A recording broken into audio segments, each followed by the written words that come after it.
Ok.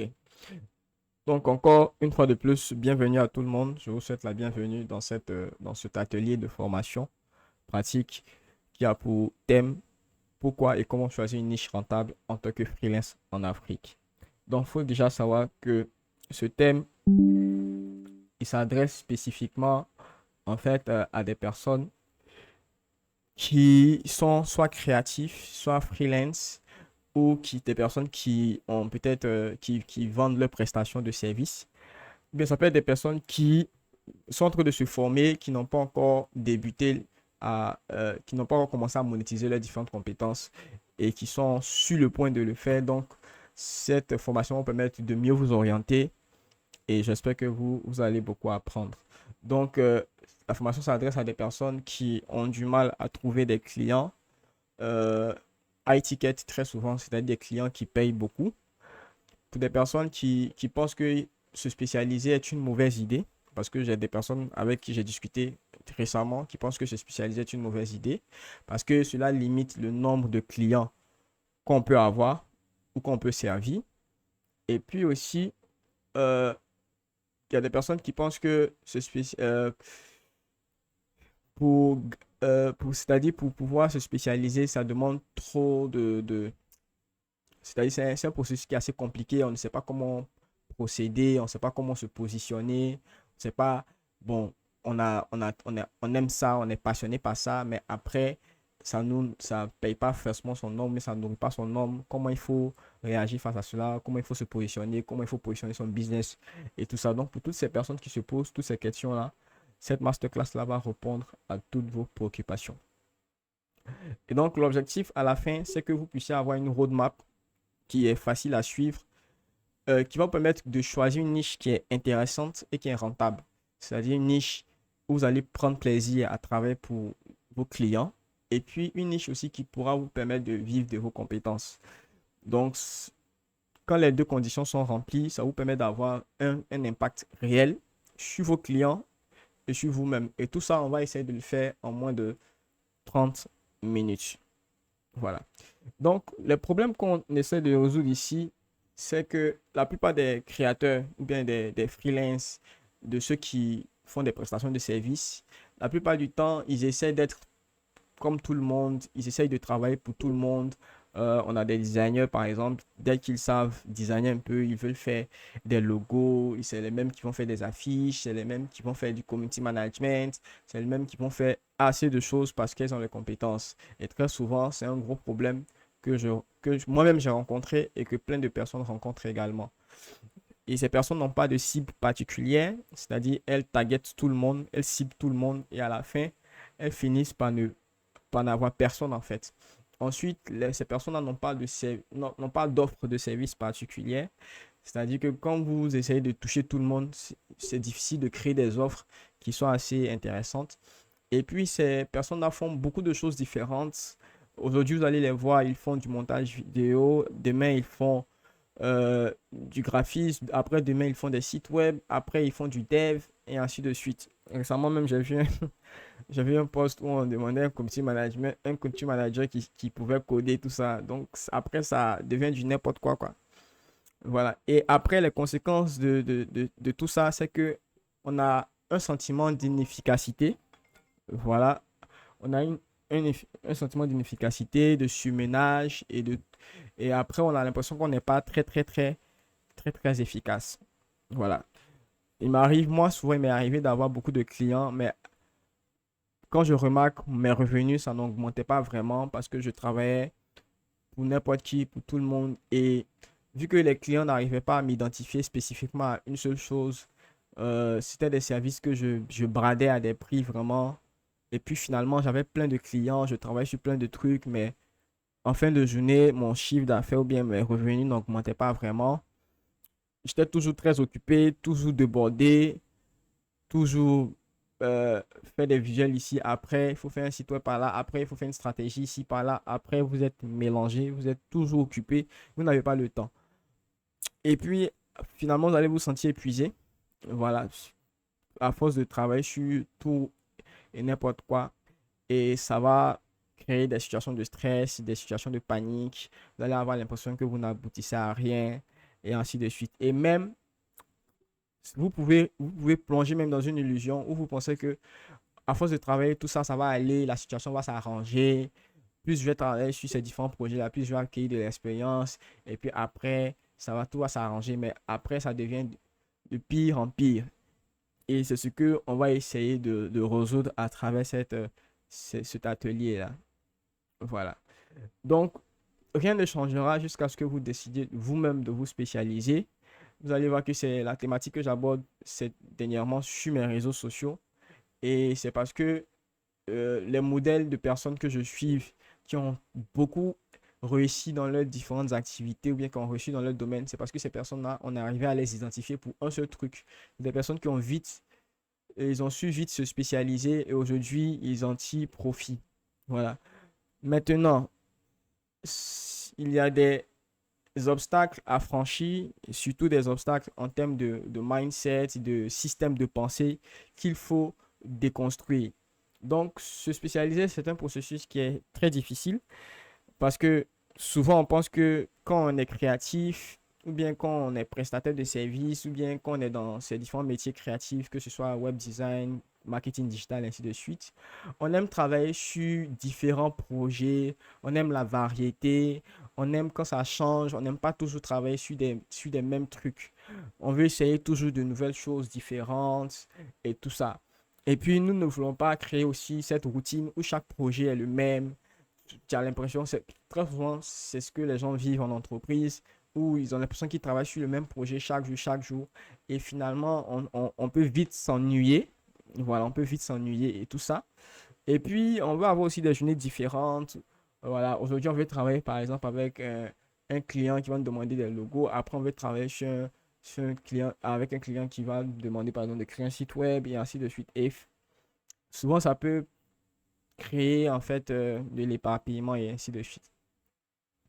Et l'un des plus grands obstacles est que très souvent, moi-même, j'ai refusé cela au début, mais après, j'en ai pris conscience, c'est qu'on refuse très souvent de perdre cette variété-là. C'est-à-dire, ça devient difficile de décider avec qui on devrait travailler parce qu'on aime travailler avec un grand nombre de clients différents. C'est-à-dire, à force de travailler avec des clients différents, on trouve cela difficile maintenant ou bien on refuse carrément de perdre cette variété qu'on a l'habitude d'avoir en fait. Et ça, à ce niveau-là, les avis sont partagés. Il y a des personnes qui vont penser que travailler sur plusieurs projets différents, ainsi de suite, ça permet de c'est-à-dire d'avoir une expérience un peu plus poussée aussi dans sa carrière. Et puis, il y a d'autres aussi qui vont penser que ce n'est pas le cas. Donc, dans tous les cas, moi, je n'essaie pas de vous convaincre de vous spécialiser. Voilà, moi, je n'essaie pas de vous convaincre. Moi, je vous expose juste une situation et je sais qu'il y a des personnes qui vont peut-être se reconnaître dedans. Donc, pour ceux qui veulent aller plus loin, il y a suffisamment de contenu sur Internet, sur YouTube, sur Google qui parle des avantages et puis des différents inconvénients de s'adresser à une niche spécifique. Donc, c'est à vous de faire vos propres recherches. Voilà, vous faites vos propres recherches et puis vous allez voir que vous allez découvrir d'autres trucs intéressants. Mais avant d'aller plus loin, savoir que si, d'aller plus loin, si vous voulez vous positionner en tant que freelance d'une manière qui vous aide à vous démarquer de la concurrence, c'est très important. C'est-à-dire, avant de plonger même dans la stratégie, vous voulez vous positionner en tant que freelance d'une manière qui vous aide à vous démarquer de la concurrence. Si vous avez tourné en rond et vous ne savez pas quelle feuille de route suivre, cette masterclass est pour vous. Voilà. Donc, avant de passer à la stratégie, on va parler un peu de niche. Quand on parle de niche, se spécialiser, qu'est-ce que ça veut dire, se nicher et ainsi de suite. Donc, il faut comprendre déjà qu'il y a deux types de niches. Voilà. Là, à ce niveau, il faut bien suivre. Il y a deux types de niches. Il y a une niche par rapport au livrable. C'est-à-dire quoi? C'est-à-dire, on va essayer de faire ça sous forme de deux axes. L'axe horizontal, c'est tout ce qui est livrable. Un livrable, c'est quoi? C'est-à-dire quand vous finissez de faire votre projet, ou bien quand vous finissez de travailler pour le client, qu'est-ce que le client reçoit?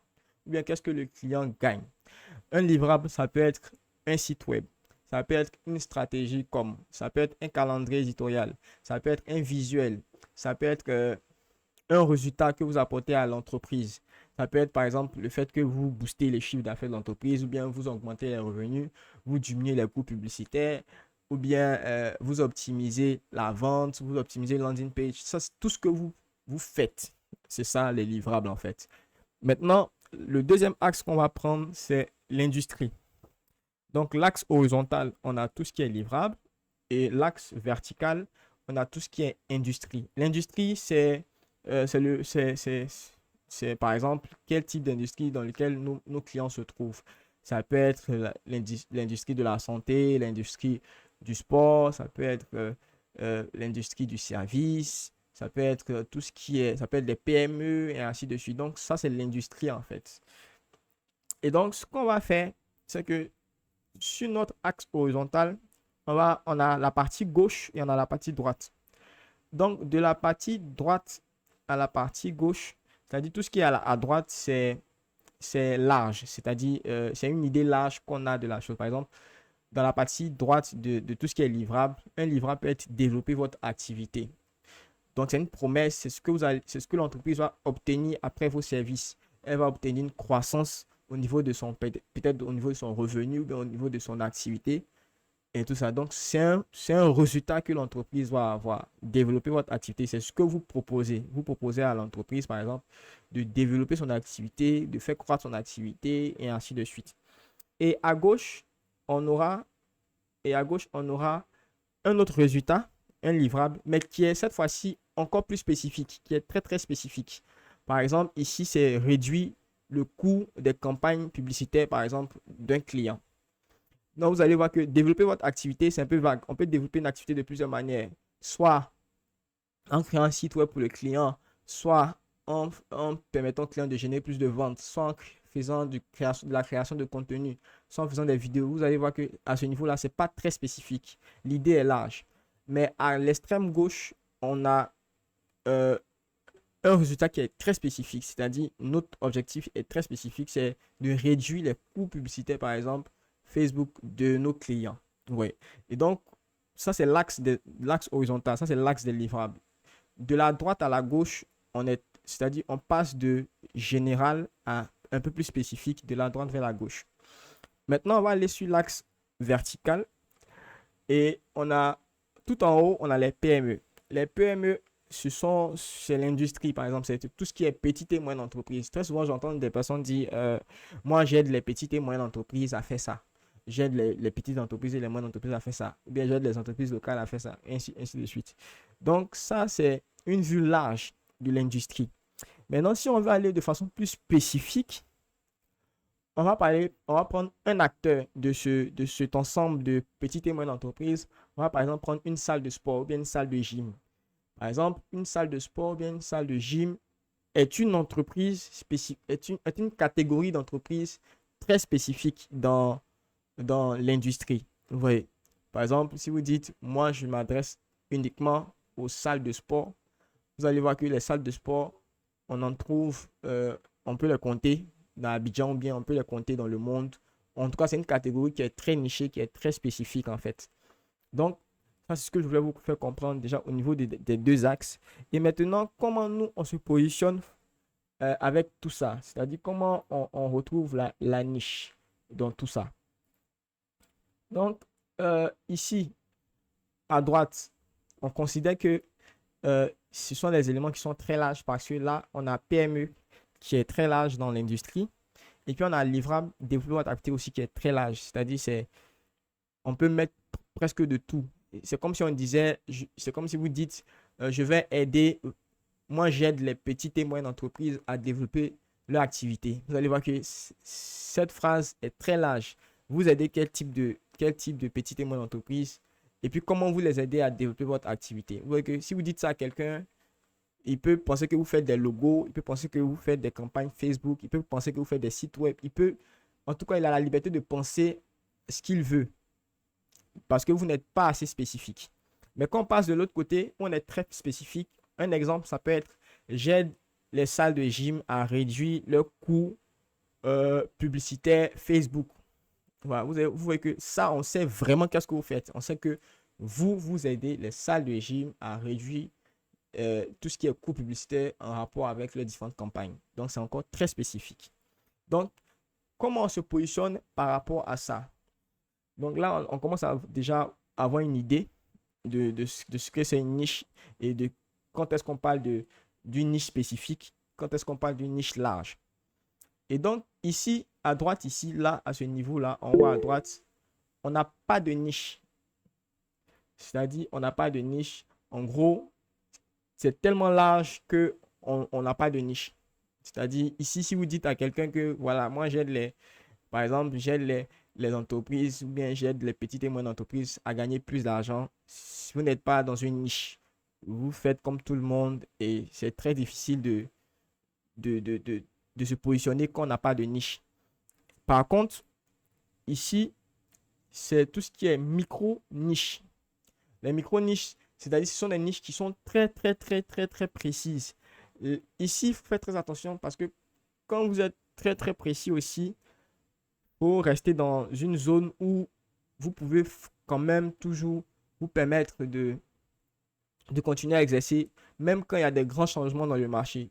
Par exemple, il peut arriver que, par exemple, demain, si Facebook change et qu'on ne parle plus de publicité Facebook, vous n'allez plus proposer ce service-là. Donc, certes, vos livrables doivent être spécifiques, mais ça ne doit pas être trop spécifique au point où si le marché change, le livrable disparaît. Vous voyez un peu. Et ce que nous on cherche en fait, c'est la niche 1 qui est là, ce côté gauche là qui est en haut, et la niche 2 qui est là. C'est ce que nous on cherche. Voilà. On cherche à se positionner dans soit ici, soit ici. Et les phrases que vous devez utiliser pour formuler ce truc-là, c'est par exemple, euh, ici on a la niche 1, c'est large sur les personnes, c'est-à-dire on est très large sur le type d'entreprise qu'on peut servir et on est très spécifique sur les résultats fournis. Par contre, dans la niche 2, on est large sur les résultats et puis on est spécifique sur euh, les personnes qu'on va aider. Voilà un peu. Donc, à ce niveau, ce qu'il faut comprendre, c'est qu'il y a deux types de niches. Il y a la niche où on est large sur le type d'entreprise ou bien le type de personnes qu'on va servir et on est très spécifique sur le résultat qu'on va leur proposer. Et le deuxième type de niche, c'est où on est très large, ou bien pas qu'on est très large, on est large sur le livrable qu'on va produire et on est spécifique sur le type de personne. Je vais vous donner des exemples dans le cas suivant. Je vais vous donner des exemples. Euh, pour résumer ce que je viens de dire, c'est que si vous pouvez être assez précis sur les personnes que vous aidez et précis sur ce pourquoi vous les aidez, vous aurez les meilleures chances de succès. C'est-à-dire que votre positionnement doit en tout cas se trouver dans cette phrase où vous vous positionnez en tant que, par exemple, moi, je vais dire, j'aide les entreprises locales. Par exemple, les entreprises locales, c'est-à-dire les entreprises que je peux croiser dans un bout de rue quelque part là-bas. Et puis, j'aide ces entreprises locales, par exemple, à obtenir un site web orienté conversion. Vous allez voir que ce que je vais proposer comme livrable est très spécifique. Je leur donne exactement un site web qui est encore spécifique, qui est orienté conversion. Et je peux donner ça à un type de personne assez large. Par exemple, je dis que j'aide les entreprises locales. Les entreprises locales, on peut retrouver des entreprises de pressing, on peut retrouver des restaurants, on peut retrouver des salles de sport, on peut retrouver plusieurs types de business. Mais la solution que je vais leur apporter sera spécifique. Ça peut être un cas contraire où vous vous adressez spécifiquement, par exemple, aux coachs. Vous dites, bon, moi j'aide les coachs à générer plus de revenus grâce à leur activité. Donc, vous allez proposer une gamme de services large, mais cette fois-ci adressée spécifiquement à un coach. Peut-être ça peut être des coachs personnels, bien ça peut être des coachs sportifs, ça peut être des coachs c'est pas entrepreneurial, peu importe. Donc, soit vous êtes spécifique sur le type de personne que vous aidez, et puis large sur ce que vous proposez, soit vous êtes spécifique sur ce que vous proposez, et large sur le type de personne que vous aidez. Donc, on va prendre un exemple. Par exemple, dans le cas de il y a une petite histoire que je peux vous raconter dans le cas de la pizza. Par exemple, on suppose que vous créez la meilleure pizza, c'est-à-dire vous avez la meilleure pizza du monde, ou bien votre boutique vend la meilleure pizza du monde. Et puis vous essayez de vendre ces pizzas-là à des personnes qui sont intolérants au gluten, par exemple. C'est-à-dire, ces personnes-là n'aiment pas trop tout ce qui est en rapport avec fromage et ainsi de suite. Parce que elles sont intolérantes. Vous voyez. Et ces personnes, de plus d'être intolérantes au gluten, ces personnes-là aussi suivent un régime qui est, qui est pauvre en glucides. C'est-à-dire, on leur conseille de ne pas trop manger tout ce qui a, où il y a beaucoup de glucides dedans. Vous voyez. Or, c'est vraiment ce que la pizza, il y a tout ce qui est gras et ainsi de suite. Donc, même si vous vendez les meilleures pizzas du monde, ces personnes-là auront du mal à acheter ce que vous proposez. Parce que ça n'a pas de valeur pour eux, en fait. Ça n'a pas de valeur pour eux. Par contre, si vous vendez des pizzas à quelqu'un qui est gourmand, à quelqu'un qui n'a pas qui est tolérant au gluten, qui n'a pas de régime spécifique ou bien tout, qui peut se goiffrer comme il veut, mais la meilleure pizza que vous proposez là devient quelque chose qui a beaucoup de valeur pour cette personne. Donc, automatiquement, la valeur perçue par la personne qui va voilà, avoir votre pizza sera plus grand. Donc, c'est le même produit, mais ça n'a pas la même valeur en fonction de la personne à qui on présente euh, ces différents produits-là. Donc, ça, c'est une manière de comprendre la chose. Et pour vous aider aussi, j'ai écrit un prompt sur Gemini, c'est une IA de Google, pour vous aider à comprendre un peu avec plusieurs exemples ce dont je veux parler. Par exemple, ici, j'ai pris un exemple. Ça, c'est l'exemple en anglais. On a l'exemple en français. Mais je vais vous résumer l'exemple. J'ai dit ici, par exemple, que j'aide, par exemple, à help personal trainers to grow their business. Ça veut dire que j'aide les coachs personnels à faire grossir leur business. Maintenant, je lui demande, en fait, de se baser sur les deux exemples de niche que j'ai expliqué plus tôt. Niche 1, qui est large sur la personne qu'on aide et spécifique sur ce qu'on va leur donner. Et la niche 2 qui est large sur ce qu'on va leur donner et spécifique sur la personne qu'on va aider. Et donc, il m'a proposé plusieurs exemples et je vais vous citer quelques exemples qui vont permettre, vous, à la fin de cette masterclass, ou bien à la fin de cet atelier, de formuler des phrases qui vont vous positionner. Par exemple, si vous êtes graphiste ou bien si vous faites du copywriting, vous allez dire, bon, moi, j'aide telle entreprise ou bien j'aide tel type d'entreprise ou bien tel type de business à générer tant ou bien à faire tant grâce à un truc spécifique ou bien grâce à un service large. Voilà, euh, par exemple, ici on a landing page design and conversion optimization for e-commerce brands. Oui, que ça c'est très spécifique. On est très spécifique sur ce qu'on va leur proposer. On leur propose une landing page, le design du landing page, et puis on leur propose une optimisation pour la conversion et c'est adressé à des marques qui font dans le e-commerce. Donc les marques qui font dans le e-commerce, il y en a plein, il y en a tellement de marques. Mais ce qu'on va leur donner exactement, c'est des landing pages qui sont orientées conversion. Ça peut être tout ce qui est SEO. Par exemple, là, c'est du SEO consulting for local businesses. Donc, on propose des services de SEO pour des entreprises locales qui sont spécifiquement dans l'industrie du voyage. Vous voyez que là, on est encore très spécifique sur les types de personnes qu'on va aider, mais on est un peu plus général. SEO consulting, il y a plein de choses dedans. Il y a le SEO technique, il y a le SEO, il y a 3 types de SEO, ainsi de suite. Donc, ça encore, on est très large, mais on est devenu très spécifique sur le type de personnes qu'on va aider, ce qui sont les entreprises locales qui sont dans l'industrie du voyage. Donc, c'est une manière de se positionner. Ça vous donne des idées de phrases que vous pouvez utiliser. En français, ici, c'est le même prompt, mais j'ai mis en français. Après, dans les différents groupes, je peux vous partager le prompt que j'ai utilisé. Et vous pouvez vous servir de ça pour formuler des phrases qui vont vous permettre de vous positionner. Voilà. Donc, quand quelqu'un va vous demander qu'est-ce que vous faites, vous pourrez lui répondre quelque chose de très précis et automatiquement la personne sait à qui il s'adresse. Maintenant, pourquoi on fait ça? C'est parce que il y a la notion qu'on appelle la zone de génie qui va entrer en compte. La zone de génie, c'est quoi? En fait, très souvent, moi, par exemple, je travaille avec des clients. Il y a mon mentor même qui est dans le call qui peut témoigner.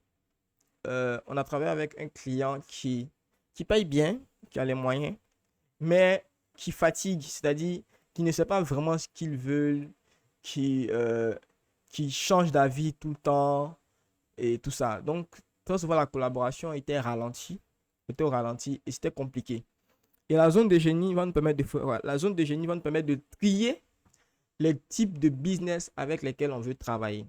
Parce que très souvent, c'est vrai, vous pouvez travailler avec des personnes, mais après là, même si vous gagnez de l'argent, il y a une certaine joie que vous devez avoir, un certain bonheur, une certaine paix que vous devez ressentir. Et ça, c'est la zone de génie qui vous permet en fait de comprendre ces différentes notions-là. Et la zone de génie, c'est savoir exactement quel type de client vous voulez aider. En fonction de vos expériences, en fonction de votre vécu, en fonction de ce que vous aimez, de vos centres d'intérêt et ainsi de suite, vous déterminez le type de personne avec qui vous voulez travailler. Et ensuite, vous dites pourquoi eux. C'est-à-dire pourquoi, par exemple, vous voulez travailler avec ce type de client. Quelle est votre histoire en commun? Quels sont vos points d'intérêt en commun? Est-ce que ce sont des clients avec lesquels vous pouvez facilement parler? Est-ce que ce sont des clients qui ont la même vision que vous, qui ont les mêmes centres d'intérêt que vous? Est-ce que c'est des clients avec qui la collaboration est très facile? Pourquoi eux? Pourquoi vous les choisissez eux en fait? Et donc là, par exemple, on a un cercle qui est là. Et dans notre zone de génie, par exemple, moi, dans mon cas, j'ai mis business. Parce que, bon, moi, je pense qu'on est là d'abord, premièrement, pour faire du business. Donc, j'aime travailler avec des entreprises qui comprennent vraiment leur business, qui comprennent euh, leurs différents, qui comprennent leur processus d'acquisition client, qui comprennent comment ils génèrent du profit, des entreprises qui sont orientées business, qui comprennent vraiment l'environnement business, quoi. Mais si j'ai affaire à une boîte qui ne comprend pas vraiment ce sens-là, c'est difficile pour eux-mêmes de comprendre pourquoi ils devraient investir, par exemple, dans mes services et ainsi de suite. Donc, il y a ce côté-là. Moi, par exemple, j'aime travailler aussi avec les entreprises qui cherchent à avoir de l'impact. Parce que moi, par exemple, je valorise beaucoup l'impact. Donc, est-ce que cette entreprise-là, par ses actions, bien par ses services, par ses produits, arrive à créer beaucoup d'impact? Si c'est le cas, c'est une entreprise avec laquelle j'aimerais bien travailler. Ensuite, une entreprise qui est dans la charité. Quand je dis charité, c'est pas genre donner gratuitement, mais c'est une entreprise qui aime d'abord avant de. C'est-à-dire, il y a des entreprises qui, tu sais que les leaders de cette entreprise-là aiment. Moi, quand je parle de charité, je parle d'amour. C'est-à-dire, elles aiment servir leurs clients. Et l'amour, ça se démontre par les produits que vous produisez. Est-ce que les produits sont centrés humains? Est-ce que c'est des produits qui tiennent compte de vos utilisateurs, qui tiennent compte de leurs différents besoins et ainsi de suite? Est-ce que c'est des produits qui sont vendus parce que vous avez envie de vendre ou bien parce que vous avez vraiment voulu résoudre un problème, parce que vous avez vraiment voulu aider les autres en fait? Et donc, si je déniche ce type de business-là, j'ai bien envie de collaborer avec eux. Vous voyez que cet exercice de zone de génie vous permet de vous-même savoir avec quel type d'entreprise, quel type de business, quel type de personne, quel type de personnes avec qui vous voulez travailler. C'est très important à ce niveau-là. Ça vous permet de définir des thèmes, les différents thèmes qui vont euh, contrôler votre discussion, qui vont contrôler votre relation, votre collaboration avec vos différents clients. Et d'un autre point, ça va vous permettre d'apporter en fait, ou bien ça va vous permettre de vous positionner comme la solution, ou bien de vous positionner d'une façon différente par rapport aux concurrents. Parce que quand vous allez commencer à échanger avec ces potentiels clients-là, vous aurez des points d'intérêt en commun, vous aurez des histoires en commun, vous aurez de la même vision et ainsi de suite. Et ce sera plus facile d'échanger avec ce genre de personnes-là. Ce sera plus facile de parler le langage et puis ce sera plus facile de vendre à ces différents types de business-là. Voilà. Donc ça, c'est en ce qui concerne la zone de génie. Et donc, à ce niveau-là, ce qu'il faut comprendre, c'est que votre zone, en comprenant, si vous comprenez bien votre zone de génie et si vous adaptez votre offre à des problèmes qui sont uniques, vous attirerez des clients qui apprécient vraiment votre expertise. La zone de génie vous permet de trier les personnes avec qui vous voulez travailler. Et quand vous les triez, ces personnes comprennent facilement votre approche, comment vous résolvez leurs problèmes, parce que vous avez plus ou moins un point ou bien son intérêt en commun qui vous positionne comme la meilleure personne ou bien la personne mieux placée pour pouvoir résoudre ce problème-là. Donc ça, c'est ce qui concerne la zone de génie. Maintenant, il y a un autre point aussi euh, que je veux aussi mettre en avant parce que on parle de cible, on parle de marché et ainsi de suite. Et il ne faut pas confondre. Votre cible n'est pas votre marché. C'est-à-dire, je peux par exemple dire, moi je vise que les entreprises qui sont dans, par exemple, l'industrie du sport, par exemple des salles de sport. Moi, je vise par exemple les salles de sport. Mais je peux faire un excellent travail pour eux et des coachs, c'est-à-dire des coachs sportifs. Ça, ce ne sont pas des entreprises, ce ne sont pas des salles de sport. Ce sont des individus qui proposent aussi, eux, des services. Mais ce sont des coachs, par exemple, ce sont des coachs sportifs qui peuvent me contacter, qui disent, bon, nous, on a vu ce que vous avez fait pour telle entreprise, on aimerait bien travailler avec vous. Dans ce cas-là, vous n'allez pas refuser automatiquement, vous n'allez pas dire non automatiquement. Vous allez d'abord vous poser et puis chercher à comprendre, est-ce que cette personne qui vient vers vous là, malgré que ce ne soit pas votre cible en premier lieu, mais elle est dans votre marché, ces personnes-là sont dans votre marché ou bien sont dans votre marché adressable. Donc, il peut arriver que, par exemple, vous communiquez que moi, je crée des sites web pour tant, mais il va arriver à un niveau, par exemple, où vous avez des compétences, par exemple, je prends un exemple simple, hein, vous avez des compétences en emailing. Si un client vous contacte pour dire, bon, on a vu ce que vous avez fait pour telle entreprise, est-ce que vous avez des compétences aussi en emailing et ainsi de suite? Parce que vous ne faites pas de prestations à ce niveau-là, vous allez refuser. Non. Vous pouvez collaborer tant que ça respecte vos valeurs, tant que ça respecte vos conditions.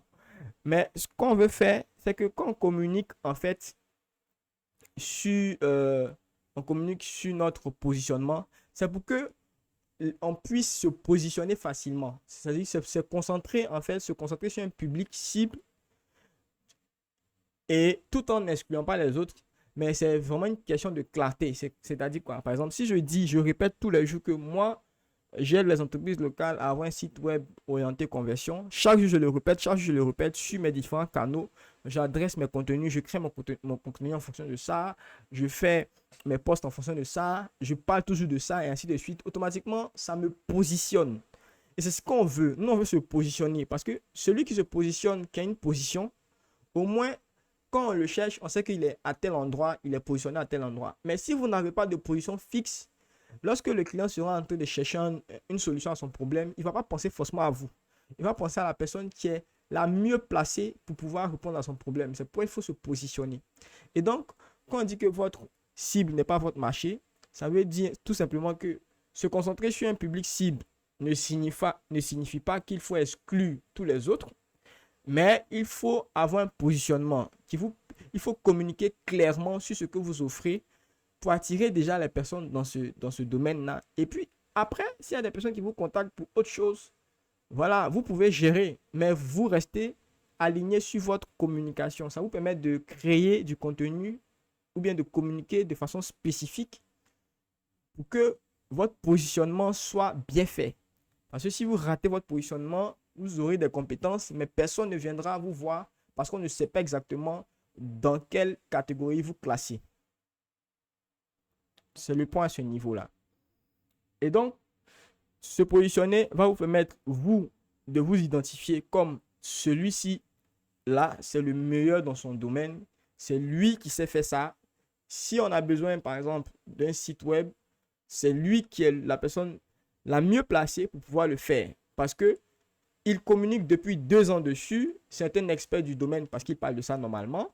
Il a aidé des personnes dans le domaine et il exerce dans ce domaine. Donc, automatiquement, quand les gens vont dire, bon, on cherche un créateur de site web, tout le marché va vous reconnaître comme celui chez qui on doit partir, en fait.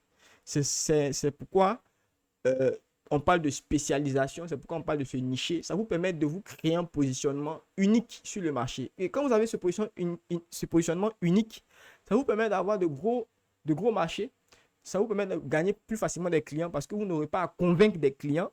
Vous aurez déjà des preuves que vous avez déjà réalisées dans le domaine. Et puis, ce sera plus facile de gagner de nouveaux clients. C'est pourquoi comme sur le graphique, vous voyez, ça vous positionne tout en haut et puis les gens vous trouvent plus facilement. Et le deuxième avantage, ça vous permet de créer des liens profonds avec vos clients potentiels. Parce que vous comprenez le même langage qu'eux. Moi, par exemple, si je suis un chef de restaurant, bien propriétaire de restaurant, et que je veux faire un site web, bon, si je tape sur Google création de site web pour restaurant, mais dites, les personnes que je vais trouver qui sont positionnées sur ce mot-clé-là, ce sont les personnes que je vais contacter. Parce que les types de business là, il faut par exemple, ils vont faire des recherches. Si c'est quelqu'un qui est dans l'immobilier, il va dire création de site web pour une agence immobilière. Ce sera sa requête de recherche. Et si vous êtes positionné dessus, automatiquement, quand on tombe sur vous, on n'a pas besoin de trop parler parce que toi, ton domaine, ton expertise, ta niche dit que tu es spécialisé ou bien tu te concentres sur les entreprises qui sont dans l'immobilier. Tu offres des services numériques à les entreprises qui sont dans l'immobilier. Donc, tu comprends mieux les personnes qui sont dans l'immobilier. Donc, quand tu vas commencer à parler avec la personne qui t'a contacté, automatiquement, tu anticipes ses besoins. Et il n'y a pas meilleur sentiment de discuter avec quelqu'un et puis vous avez l'impression que la personne vous comprend tellement que vous n'avez même pas besoin de trop parler. Et automatiquement, vous dites, non, lui, il maîtrise tellement mon domaine que si je lui dis de faire mon site web, il n'y a pas moyen qu'il le fasse mal. Parce qu'il maîtrise déjà le domaine. C'est pourquoi on veut se positionner. À la différence de quelqu'un qui offre des prestations de services de site web général, il va dire, bon, moi je suis web designer. Bon, voilà, c'est bof quoi. Moi je connais plein de web designers, mais c'est quoi la différence? C'est quoi ta particularité? C'est quoi ton positionnement en fait? C'est ce qu'on veut savoir. Et ce positionnement va vous permettre de créer un lien profond avec vos clients potentiels. C'est pourquoi c'est important de se nicher. Selon moi, il est très important de se nicher pour pouvoir saisir ces différents marchés-là.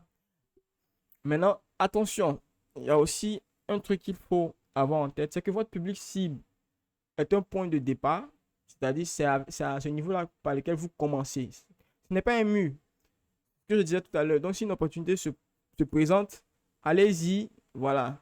Si ça correspond à votre expertise, si ça correspond à vos valeurs, vous foncez quoi. Voilà. Et le vrai point, c'est que il s'agit de faire preuve de stratégie en matière de marketing. Donc, ce qu'il faut retenir, c'est que on se positionne parce que c'est une stratégie marketing. C'est une stratégie de positionnement marketing qui nous permet d'avoir une communication efficace, qui nous permet d'attirer les bons clients qui sont en phase avec le message qu'on va adresser et qui sont en phase avec notre domaine d'expertise. C'est ce qu'il faut retenir à ce niveau-là. Donc, pourquoi on se positionne, pourquoi on se niche, c'est parce que on veut mieux se positionner sur le marché, communiquer de façon efficace, parler le même langage avec nos clients potentiels afin que ce soit plus facile de saisir certaines opportunités ou bien d'avoir certains marchés. Voilà. Donc, le fait de cibler votre public vous permet de devenir un aimant pour les clients parfaits, sans exclure toutes les autres possibilités de collaboration. C'est ce que vraiment cette partie concerne. Donc, aujourd'hui, on a parlé de se nicher, ainsi de suite. Mais il y a des personnes qui n'avaient pas vraiment ces notions en tête, qui vont dire, bon, aujourd'hui, j'ai fini d'écouter Godwin, je veux me nicher. Bon, avant, j'étais positionné comme ça, je vais tout changer, je vais tout refaire, et puis je vais me positionner que sur ça. Oui, c'est bon, mais pas si vite. Avant de, avant de faire le mariage, il faut avoir un rencard. C'est-à-dire, il faut connaître un peu le marché avec qui on veut partir et ainsi de suite. Donc, il faut faire un rencard. Un rencard, c'est-à-dire quoi? C'est-à-dire en fait que vous devez susciter d'abord l'intérêt de votre public potentiel. Vous devez chercher à discuter avec eux. Donc là, si vous, par exemple, vous n'avez pas de positionnement avant cette masterclass ou bien avant cette séance de formation-là, c'est le cas de penser à cela, mais on ne se jette pas comme ça alors pour dire, bon, moi je me positionne sur ça, sur ça, sur ça. Il faut déjà savoir quel est le problème que vous voulez résoudre et puis chercher à savoir le genre de personnes qui aimeraient travailler avec vous ou bien avec qui vous aimeriez bien travailler. Donc, il faut commencer à discuter. C'est ce qu'on ne fait pas beaucoup. Très souvent, je remarque plein de freelancers, plein de prestataires de services ne font pas ça. Discuter avec vos potentiels clients, c'est très important. Connaître leurs besoins, connaître leurs problèmes, savoir parler le même langage avec eux, ainsi de suite. Et quand vous finissez de faire ça, vous exécutez maintenant des projets pilotes. Pour ceux qui démarrent très souvent, qui n'ont pas beaucoup d'expérience, vous faites des projets fictifs, des projets pilotes dans la niche dans laquelle vous voulez vous spécialiser. Si vous dites, bon, moi, je veux faire de la création de sites web pour des restaurants, il faut que dans votre portfolio, on ait au moins 3 sites ou bien 2 sites adressés à des restaurants. Ça permet quand vous communiquez avec vos clients, de montrer vos réalisations par rapport à cela et puis de montrer que, je peux me positionner sur la niche de restaurant parce que j'ai au moins des projets que j'ai déjà fait dans ce sens. Vous voyez un peu.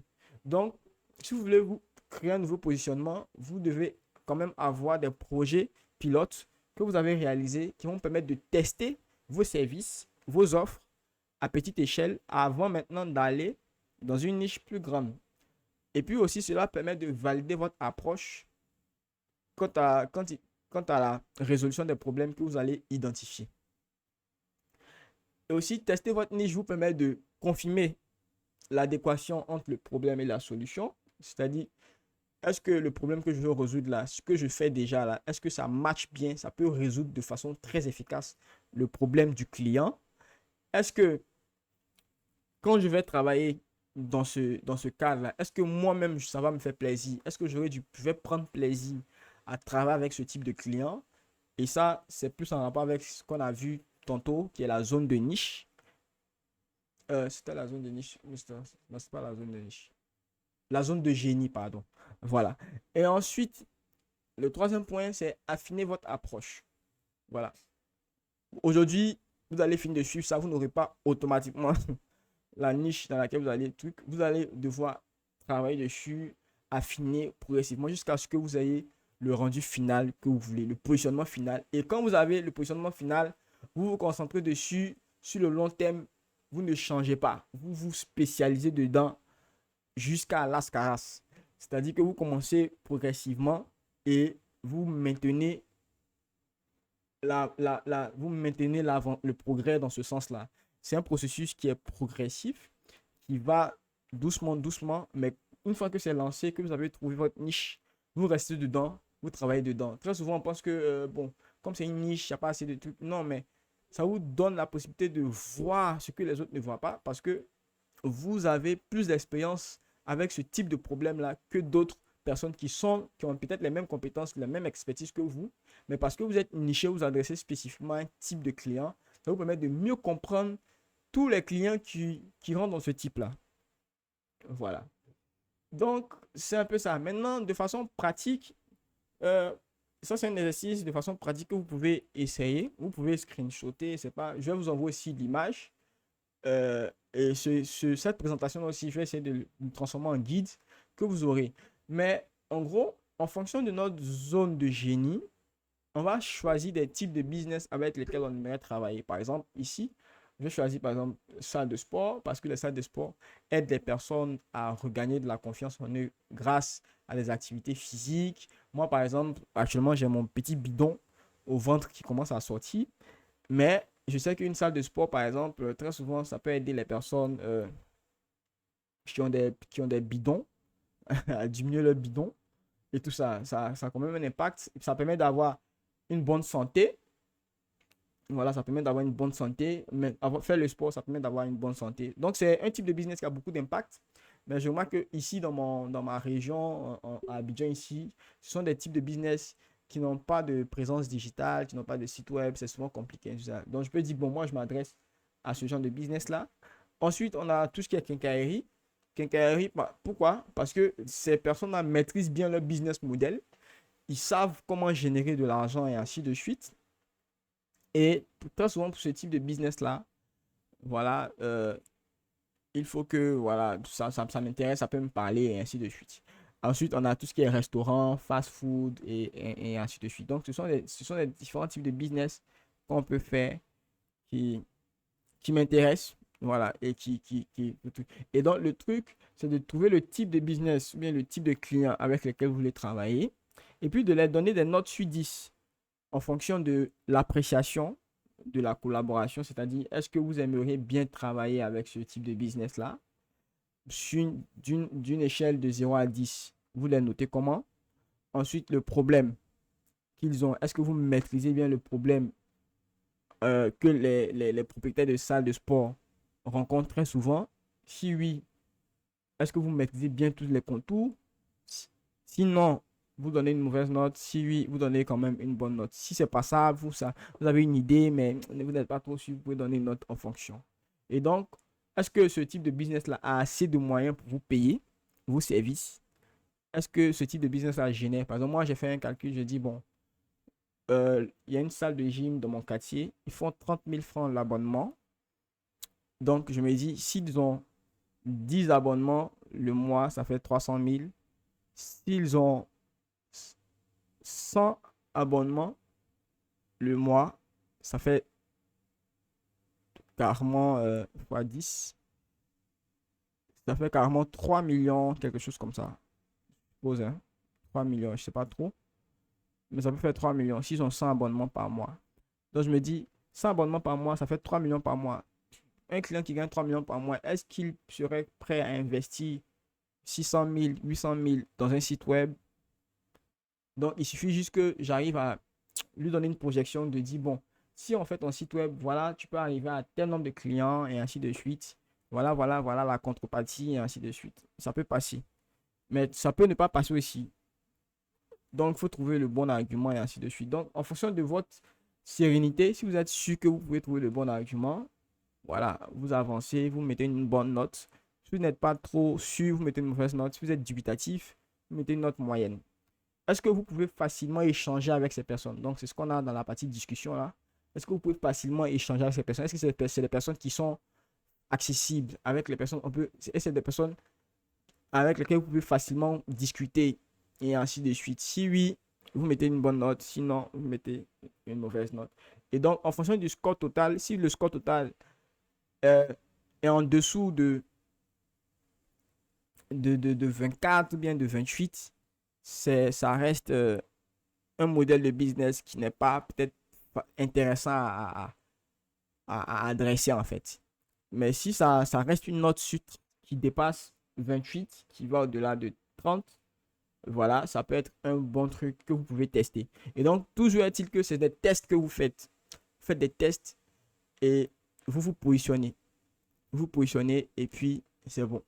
Donc, le positionnement, c'est simple. Quand vous allez aller sur vos profils LinkedIn, ou bien vos profils, vos pages web, ou bien votre site web, ou bien votre page sur Facebook, et ainsi de suite, c'est d'avoir ce message de j'aide telle industrie à faire à avoir tel résultat. C'est fini. J'aide telle entreprise à avoir tel résultat. Ou bien, voilà, je suis en train de faire ça. J'aide telle entreprise à faire tel résultat.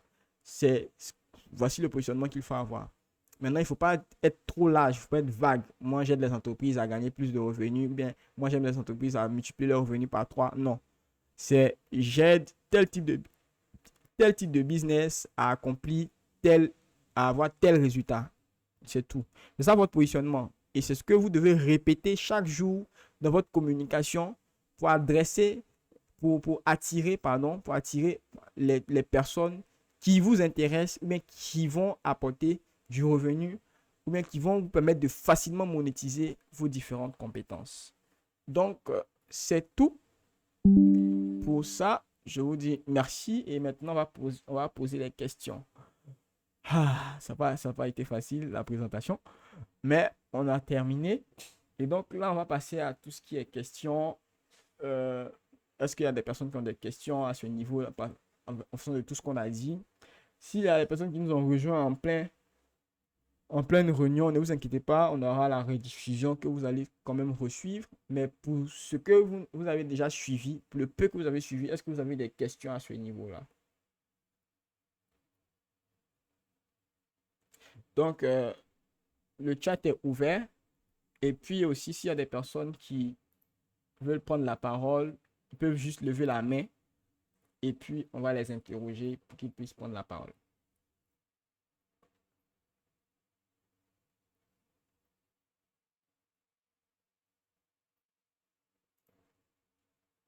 y a une question, euh, une question dans le chat. Aka Ange Cédric qui demande c'est quoi un portfolio? Ok. Donc, un portfolio, c'est un dossier de tous les projets que vous avez déjà réalisés. Ce dossier-là peut être sous forme de site web, ça peut être un PDF, ça peut être un peu comme votre CV, hein, mais c'est plus pour des personnes qui réalisent des projets. Parce que très souvent, quand vous allez aller au contact de certains types de clients, bien de certains potentiels clients, ils vont vous demander qu'est-ce que vous avez déjà réalisé. Et donc, vous allez leur donner un dossier dans lequel il y a toutes vos réalisations. Et c'est ce qu'on appelle le portfolio. Il peut se présenter sous forme de site web, il peut se présenter sous forme de profil. Ça peut être des réalisations que vous mettez sur LinkedIn. Ça peut être aussi, si vous êtes créatif, que vous êtes designer, ou bien vous êtes, en tout cas, dans tout ce qui est création, vous pouvez avoir un portfolio sur des sites comme Behance, où vous montrez vos réalisations, en fait. Donc, c'est ça un portfolio. Un portfolio, c'est juste un dossier dans lequel vous regroupez tous les projets que vous avez déjà traités, ou bien les projets sur lesquels vous avez déjà travaillé, pour que quelqu'un puisse facilement les consulter, quoi. Ça, c'est ce que c'est un portfolio.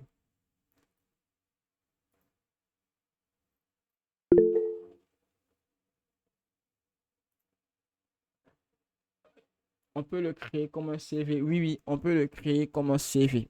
Ça peut être, ça peut être un portfolio même, ça peut être juste un ensemble de liens. Voilà, ça peut être des liens que vous envoyez. Par exemple, vous avez fait des sites web, vous envoyez juste un petit document où il y a les liens de tous les sites que vous avez déjà fait. Ça peut être un portfolio, quoi. C'est pas forcément, c'est pas obligé d'avoir un site web ou bien, voilà, vous pouvez juste avoir ça dans un document Google Doc ou bien dans votre CV aussi. Vous pouvez mettre les liens et ainsi de suite pour qu'on puisse voir déjà vos projets réalisés.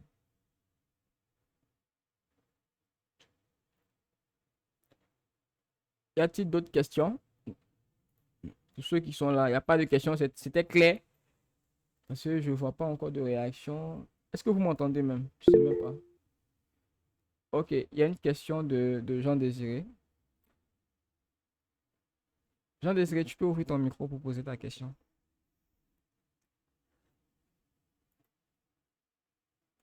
Euh,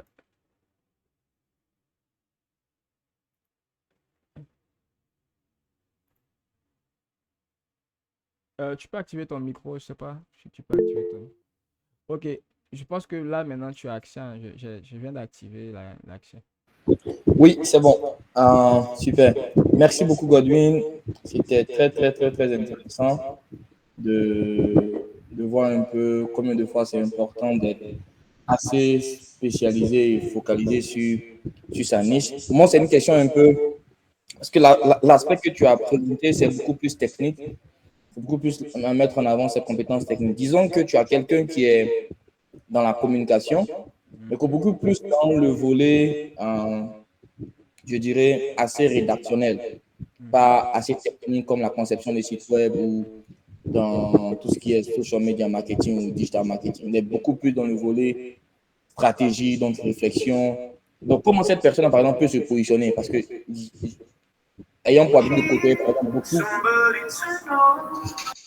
désolé, ayant beaucoup côtoyé des étudiants de ISTC ou d'autres écoles, je remarque qu'ils sont beaucoup plus dans le volet stratégique que beaucoup dans le volet pratique de la chose. Donc, comment une personne qui est dans cette situation-là peut se positionner dans vraiment sa niche, en fait, dans le volet communication. D'accord. D'accord, c'est une très belle question. Donc, c'est toujours le même principe, hein. C'est parce que j'ai pris beaucoup d'exemples de cas pratiques qui sont peut-être en rapport avec mon activité. Mais c'est toujours regarder en fait en fonction de l'axe que j'ai montré. Je ne sais pas si je vous montre mon écran. En fonction de ce que de ce que j'ai présenté, c'est toujours le même plan. C'est-à-dire, oui, je fais de la stratégie peut-être, ou bien je fais du contenu rédactionnel. Mais il faut toujours se poser la question, quel est le livrable que je vais, que le client, ou bien pour la personne à qui je vais peut-être présenter de la stratégie, quel est le livrable que je dois lui remettre? Ou bien qu'est-ce qu'il va obtenir à la fin de ma prestation? Est-ce que, par exemple, on prend dans le cas de la stratégie, c'est une stratégie, notamment, c'est-à-dire c'est un plan qu'il va recevoir et ainsi de suite. Et donc, il y a plusieurs types de stratégies. C'est quel type de stratégie? Est-ce que c'est une stratégie, par exemple, business? Est-ce que c'est une stratégie com? Est-ce que c'est une stratégie euh, en fonction de la stratégie? Il faut préciser le livrable que le client va recevoir. Et puis maintenant, se positionner dans une niche en fonction de l'industrie. Par exemple, est-ce que moi je veux faire des stratégies pour des entreprises qui sont dans la restauration? Est-ce que moi je fais des stratégies pour des entreprises qui sont dans la com? Est-ce que moi je fais des stratégies pour des agences? Est-ce que je fais de la stratégie pour les entreprises qui sont dans l'immobilier, par exemple? Est-ce que je fais de la stratégie sur comment les entreprises qui sont dans l'immobilier se positionnent sur le marché, sur le secteur? En fait, ça revient toujours à ce diagramme que j'ai donné là, qui faut toujours trouver en fait le livrable qu'on veut donner, c'est-à-dire qu'est-ce qu'on a à offrir, qu'est-ce que le client va recevoir après notre service ou bien après ce on va produire, qu'est-ce que le client va recevoir comme livrable. Est-ce que ce qu'il va recevoir là, on arrive à vraiment rendre ça spécifique? On dit au client, ce que tu vas recevoir comme stratégie va te permettre d'atteindre tel résultat, va te permettre de faire ça, va te permettre de faire ça, va te permettre de faire ça. Ce qu'on veut, est-ce que c'est sur ça que la personne qui, par exemple, qui travaille dans la création de stratégies, mais qui travaille dans des trucs qui ne sont pas trop techniques, il faut quand même qu'il puisse dire exactement qu'est-ce qu'il apporte en termes de solution et préciser à qui il va apporter cette solution.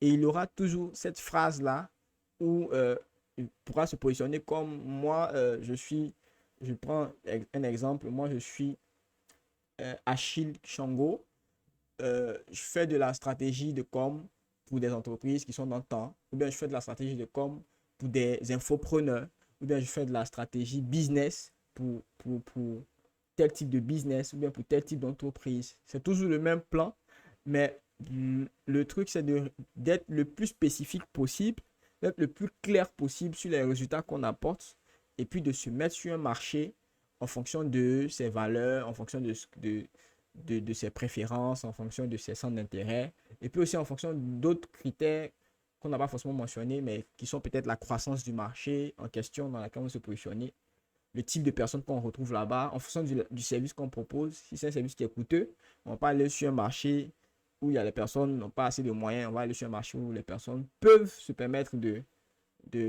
prendre nos services. Donc c'est un peu ça en fait. Je ne sais pas si je réponds à ta question. Oui, moi ça me va parfaitement. Merci. Ah, pas de souci. Je regarde dans le chat s'il y a de nouvelles questions. Il n'y a pas de questions. Est-ce qu'il y a des personnes qui ont des questions? Vous pouvez lever la main. Ok, il y a une question dans le chat. Une question de Yann qui dit actuellement, je viens de terminer une licence en télécommunication et j'ai eu à toucher à plein de domaines. C'est arrivé sur Facebook que je me suis rendu compte qu'il faudrait que je me niche. Actuellement, mon service est le développement de logiciels gestion bancaire. J'ai déjà déployé un qui est utilisé depuis 2022. À côté de cela, j'aide les entreprises qui veulent acheter à leur système des alertes SMS ou un bank to wallet, et ainsi de suite. Et code que quoi? Bon, là, on a un contexte, mais on n'a pas encore la question. Donc, je pense qu'il est en train de rédiger la question.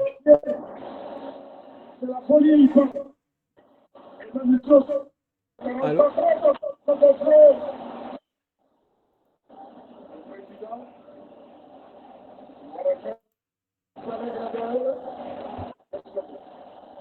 Est-ce que Ibrahim Kamara, s'il ne pose pas de questions, peut couper son micro? Ah.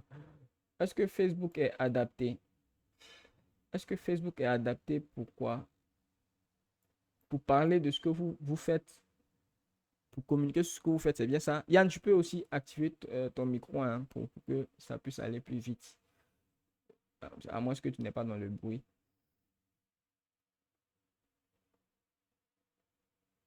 Ok.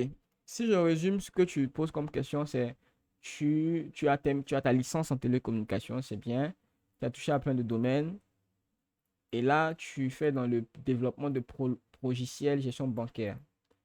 Et tu as déjà un projet même qui est utilisé depuis 2022.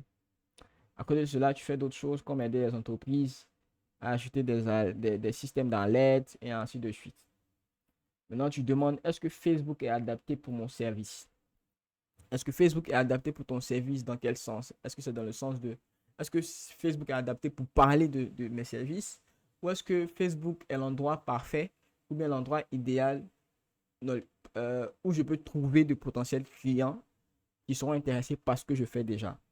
Dans le premier cas, si c'est la question que tu te poses de savoir est-ce que Facebook est l'endroit idéal pour parler ou bien pour trouver des clients, euh, à moins que tu fasses des tests, parce que moi, j'ai pas trop d'informations sur ce que tu fais, de tout ce qui est logiciel et ainsi de suite.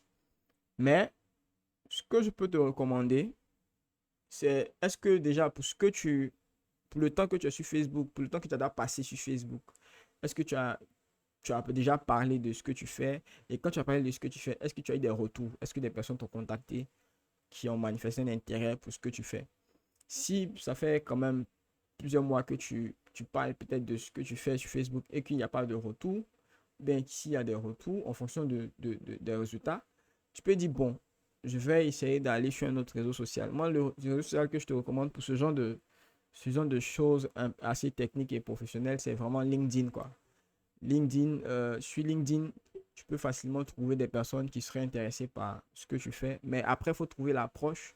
Ça va demander maintenant à ce que tu aies des notions sur la manière de créer du contenu, euh, comment tu contactes les personnes qui sont dans cette niche-là pour leur montrer déjà ce que tu as déjà réalisé et ainsi de suite. Mais sur LinkedIn, dis-toi que tu as plus une audience qui est professionnelle, même si c'est l'audience que tu retrouves un peu sur les autres réseaux, mais quand ils sont sur LinkedIn, ils se mettent en mode professionnel, en mode pro, en mode opportunité, en mode est-ce qu'il y a des personnes qui ont, voilà, qui ont des solutions à ce que je recherche.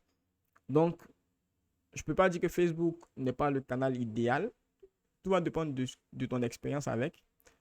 Et après, si tu veux, on peut en discuter. Je sais pas, peut-être tu peux laisser un message sur Facebook, ou bien sur WhatsApp, bien sûr, Telegram, en fonction de là où tu as eu le lien du Meet.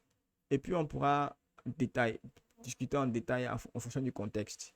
Mais pour pouvoir trouver des clients, toujours est-il qu'il faut se positionner sur une niche, formuler bien sa niche, c'est-à-dire son positionnement. J'aide les entreprises vraiment, par exemple, dans ton cas, j'ai des entreprises qui sont dans tel domaine euh, à avoir quoi, par exemple, à avoir un logiciel de gestion bancaire, un truc comme ça. Donc, tu communiques autour de ça, de l'importance d'avoir ça, de quel type d'entreprise ça intéresse et ainsi de suite. Et si tu te positionnes plus sur ce domaine-là, tu vas voir que naturellement, les gens vont vous remarquer, les gens vont te remarquer, ils vont remarquer ce que tu fais, même si ce n'est pas tes clients potentiels qui vont te remarquer au premier coup. Mais tu vas voir que lorsque, par exemple, quelqu'un va entendre pro logiciel quelque part, automatiquement, il va penser à toi. Il va dire, ah bah, moi je connais Yann, par exemple, qui poste du contenu sur ça. Je pense que son profil va t'intéresser. Il peut être la solution à ton problème. Et vous allez voir que vous allez avoir des recommandations comme ça. Très souvent, c'est comme ça que ça fonctionne, hein. Quand vous vous positionnez, même si vous ne touchez pas à vos clients potentiels automatiquement, mais les personnes qui vous suivent déjà là seront des relayeurs, c'est-à-dire ils vont relayer lorsque demain quelqu'un aura besoin de vos services. Vu que vous les répétez chaque fois dans votre communication, automatiquement ces personnes sont susceptibles de vous recommander assez facilement, quoi. Donc c'est un peu ça. Donc Facebook, ça dépend de ton expérience, mais ça peut être aussi un canal qui est adapté pour trouver des clients. Mais tout va dépendre de l'expérience que tu as déjà. Mais il faut aussi aller sur LinkedIn, qui est un canal pour les professionnels, où tu peux aussi trouver de pas mal d'opportunités aussi. Voilà. J'espère que j'ai répondu à ta question. De toute façon, après, tu peux rentrer dans mon PV aussi pour pouvoir en discuter plus de détails. Est-ce qu'il y a des questions? J'avais vu une main levée tout à l'heure là.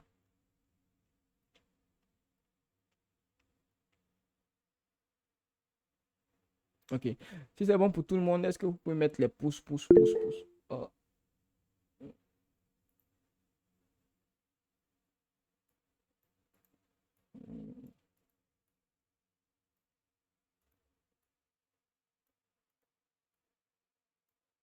Hmm.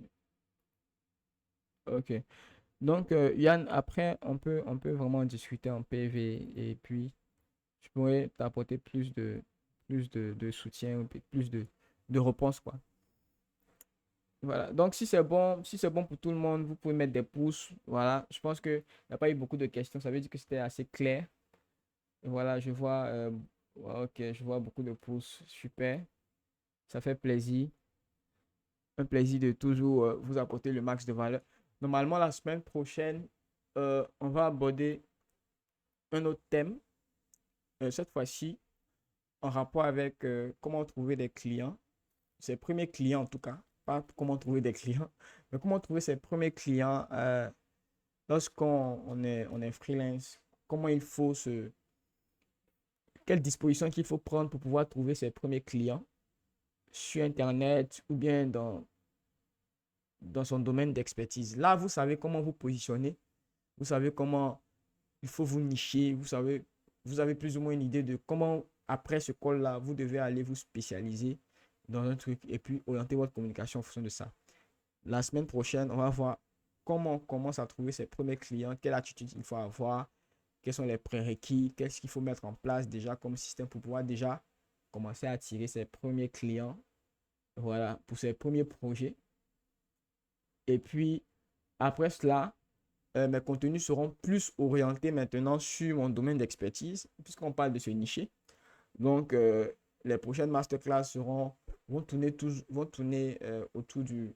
Pour ma part, hein, si je dois intervenir dans une masterclass, ça va toujours tourner autour de tout ce qui est site web, web design, peut-être no code et ainsi de suite. Si on doit parler d'autres thématiques, que ce soit la vente, le copywriting, le marketing digital, ainsi de suite, je vais inviter des personnes qui sont expertes dans leur domaine, qui vont venir parler de ces différents sujets-là. Voilà. Donc, c'est comme ça que les prochaines masterclass vont fonctionner. Tout ce qui est en rapport avec moi, mon domaine de compétences, je serai dessus.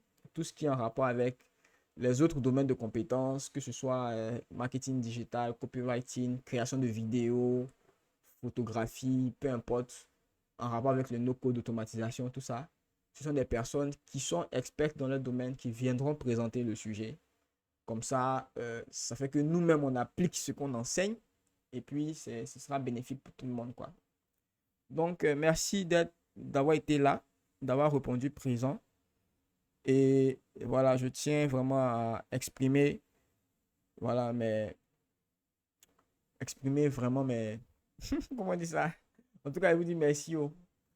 Et puis, on se capte, on reste connecté, on est dans le groupe. Si vous avez des questions, le groupe est ouvert, vous pouvez poser vos questions. La communauté Telegram est là, vous pouvez poser vos questions. Sur Facebook, sur mes posts, vous pouvez poser vos questions. On est ensemble, on est une famille. On continue de se soutenir, on avance tout doucement. Voilà. Donc, je vous souhaite une bonne soirée, que Dieu vous garde. Et puis, on se dit ciao pour la suite.